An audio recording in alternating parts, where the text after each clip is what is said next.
Yo, it's Guido coming at you with the Tactics Talk, guys. Welcome back, and it is time for the Underdog. And if any tank fits the bill of Underdog, it is the British Tier 7 Setter Light Tank. The much maligned, the poor setter, the ugly duckling of the British light tank. They're all kind of ugly, aren't they, really? At the end of the day, I don't know if this one's any uglier than any of the others. We have Hazmat's Militia from Clan Alari. He's actually platooned with Rigo. We've also seen some replays from Rigo recently. Headed over to the middle, and he is here on Glacier, up here on the Glacier, in his setter, the much maligned setter. As I said, people don't really like this tank very much. Well, let's see what he does, because I just watched this, and it's one of the things I think that's pretty cool about doing this is all the different ways I see people play. I would have taken that shot. I don't know. Might as well try to get a little damage there. You spotted the LTG, but he didn't see you. That's pretty amazing. Some really good camo on this tank. I mean, fantastic camo. He's stationary. He's got his camo net going, and he actually sneaks out. And I don't know, you might not have Sixth Sense. Are you running this without Sixth Sense? You're also running it with small kits. What is going on here with these people? You also, do you have camo, or is it that kind of strange British camo? I think it's the British camo. I don't know. I don't know what's happening here, Hazmat's Militia. You have to fill us in. Are you actually running O camo? Let's find out if he has Sixth Sense. We'll know here in a minute. So he swaps over to this side. As I was watching this, in this kind of middle part, from about here moving towards the middle, Hazmat's, I kind of found myself wondering, all right, what's the plan here? What are we trying to do? And right now it looks to be we're just wandering around lighting people. Like I said, I would have taken a shot at the ISU. Might as well. Not the ISU, but the IS-3. But good job. Unfortunately, it didn't get you any spotting damage. We're at 0 spotting damage. Then we see this middle scrum going on. We have a Super Hellcat over here, a Leo, and something else, another medium, which looks to be a bit overmatched based on what they are facing, a T-44. But that does not dissuade Hazmat's. He is not deterred. He is not scared. He is going to go straight for this. This is a part of the map I don't know if I've ever been on more than once or twice in a pub match. I don't. But the camo is good on this tank, and he's able to sneak in here. However, I think if anybody was watching at all this approach, so we come in here, we kind of move around a lot, and I was wondering, is he going to get his binocs going? Just, and then moves. I think I would have stayed there for just a minute, but it looks like you're shifting around to go help these guys. There's a lot more tanks up here, guys, than you might think. It looks like 3. So we knock a tree down, just in case anyone didn't know we were here. And here we go. We come around and we find the M445, and we start putting damage on that guy. We're starting to get a little assist, and all of a sudden we're off to the races. Things are happening. The T-34-1 go in on the Super Hellcat, and you're thinking it's all over for the Super Hellcat. In fact, it's probably going to be all over for Hazmat's Militia. His team is losing. Oh, well, there goes one guy.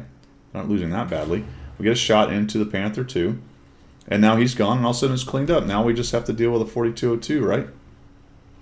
Oh, there's the 4202, so we see that guy. We're up to 523 assists. We do get a shot in there, but we eat a shot back, and we're down to a 2-shot to the 4202, and a 1-shot to some of those TDs back there with a high roll, potentially. We're still kind of messing around. We do have some TDs backing us up, and all of a sudden, oh, now there's a King Tiger.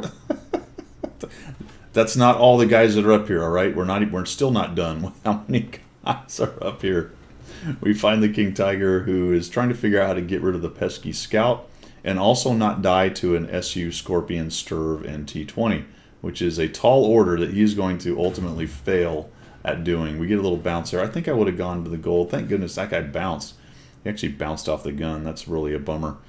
King Tiger C's done, by the way, folks. I don't know if you missed that, but yeah, he just got absolutely obliterated by the TDs and is no longer a problem. We auto-aim the 4202, and now we head up here, and we're hoping that our RD/TD buddies in the back take care of this guy. So we're going to be a little bit careful. I kind of agree with this to not go up onto the road, because there is some cover there, and if he does come around that corner, you're going to have a hard time getting away from him. For the moment, you need to lure him out into those open spots. This is where we find the other guy that is up here. So we're going to kind of creep up here and go, hey, what's happening up here? See if I can get a shot. Oh, that's what's happening. There's a Scorpion G sitting there. I'm not really sure. I don't know, folks. I don't know why he wasn't in there helping. I don't know why he didn't shoot Hazmat's. Maybe Hazmat's was surprising him. There goes the 4202 behind him. The T20 takes him down. You notice that the T20 has moved up to come support hazmats, and we've got 2,892 assists. Now watch this. The Scorpion G ignores the T20 and whacks good old hazmats, or potentially reflexes wise, based on where he was sitting and his relatively low SA, I think he was maybe trying to shoot the T20 and happened to hit hazmats. But in any event, whatever happened there, it was 483 off the setter, and he is absolutely an easy splash to Artie and a one shot to everything else that exists out there. Potentially a splash from the Sioux 152 out of the 152 derp might even end his game at this point. So he's going to come down here. The T20's pushing in. His name is React Fast. That's a good plan. Good plan. Better than React Slow, I'd say. So, oh, I thought you were going to go off the edge. First time I watched, I said, no, is this the end of the replay? But it can't be, because there is more spotting to go. And I don't remember if you have 6 cents. Has anybody seen it go off? I'm going to have to try to remind myself. That looks like maybe proxy lit, or potentially the T20 lit him. So we're going to back out. Man, I'd be careful, because you just really, if you were lit right there, you're exposed to Artie. But again, because I'm a Muppet and I can't remember if you've had a 6 cents go off, I don't know. So coming around here, all right, so we got to get rid of this IS-3. I think your party now should be trying to help these guys get rid of the IS-3 while not being nuked by the various TDs that are hiding up there. There's a Panther M10 unaccounted for somewhere. That's the one guy we don't know where he is, other than Artie. As soon as I saw that IS-3, I'd have crammed on the brakes, backed up, and looked for the best shot I could get on the back of this guy. It looks like it takes you just a little bit longer to notice it. And now we're going to keep back. I'd keep back. And you have, if you zoom out and look at what's going on, you go, oh, I can just kind of go back to where this boat is and just start having my way with this poor IS-3. See, that first shot was too covered up. We didn't have to take that shot. We could have done this right here. Now he's helping because he's backing up as well. That's a nice shot right there. The setter does have a relatively long reload, so unfortunately he's going to go ahead and get away. I might have tried to track him just for one more shot and then moved on, right? You knew he was getting away. Just take another one so you can track him. Maybe that helps the guys that are in front of him deal with him. At the very least, it lets him know you're still there, and that puts a little extra doubt in his mind as to what's going on. As I crossed here, I'd have looked back. With camera technique-wise, I want to know what's going on back here. I saw the light, and I wondered if he was right there. Good news is he wasn't. He's being fought by these three guys. So maybe you knew that. There you go. Just as I said it, you actually moved back. Nicely done. Actually moved the camera around. So we'll come around here. We find the IS-3. We're going to get a cheeky shot on him through this little V. Maybe, maybe not. No, he's backing up. That's unfortunate. Now, you don't really have an option to zoom across the open and go after him, because more than likely one of these campers is up here looking over the edge. It's not the 100 M1 who's busy, but there he is. You find the M10. You light him. Now, you didn't light, so I'm assuming you don't have 6 cents right here. That's interesting. Running a scout without 6 cents. This is ballsy, Mav. All right, this is ballsy. And we duel this guy. He doesn't shoot, but he does take a hit. He's about to eat another hit. He gets down to 383 and another hit. Now he's down to 223, and you are at 3,969, the perfect number. We find the Sioux. No idea how you hit that guy, but you did it. The power of 3D, but it bounces. The Ricochet. And now we come over here, and maybe we can help them deal with the IS-3. I would have kept going. Absolutely. Go and see if you can deal with him. Go all the way to the red line. Of course, not bad idea to light these two if you can, to give them more targets. It's just I don't like the IS-3 being behind me. That's a problem, really. So come around here, watching what's going on. Nothing going. We don't see him. Spin around. Oh, look. There we go. And that would have been my priority coming around this way, is to look for the IS-3. We come up here, we find the M10. Yeah, you are running no 6 cents. You're a crazy man. I don't know if you noticed that, but he's not even looking at you. His turret was turned that way. I think you could have come up and taken a nicely aimed shot on that guy.